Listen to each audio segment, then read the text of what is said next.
Yep, you can only see the eyes. So we have been practicing using our facial expressions, but only focusing on our eyes. Hard to tell, right? Chill. What? How do I feel?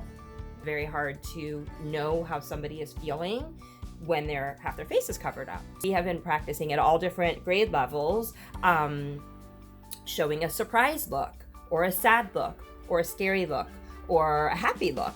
It's extremely important for kids to be able to read facial expressions because we are all operating as a group, right? When we're in a classroom, we are a group.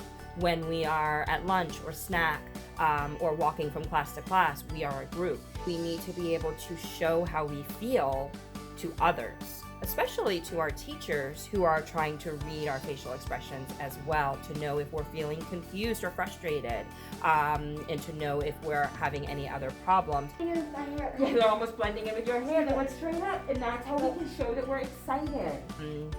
But of course there's challenges, and for some students, understanding that they have to look at somebody's eyes and the top half of their face isn't natural, so they're having to train themselves to do so, and again, to express themselves with their eyes. In class, we have been doing lots of different things.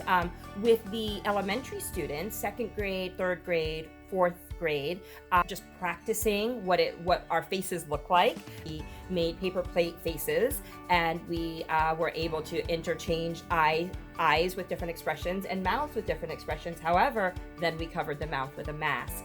The older students, the 7th graders, the 8th graders, we have basically made it more conversational. So with those students, we have tackled more of the why. Why are we doing this?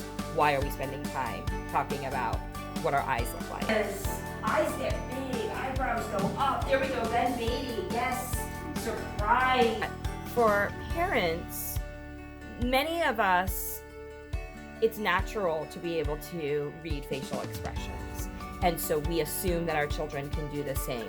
However, remembering that sometimes students have a harder time with that, some children have a much harder time with that, as do some adults, keeping in mind having that empathy for our children and also helping them through it and helping them to raise their level of understanding. Well, my hope for this project would be that our students, number one, just feel more comfortable with this new normal, because again, we are a group.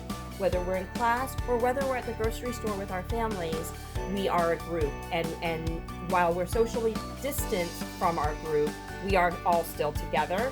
And I want our students to feel like they are an important part of that group, with expressing themselves and trying to pick up on how other people feel as well, so that they can have appropriate responses.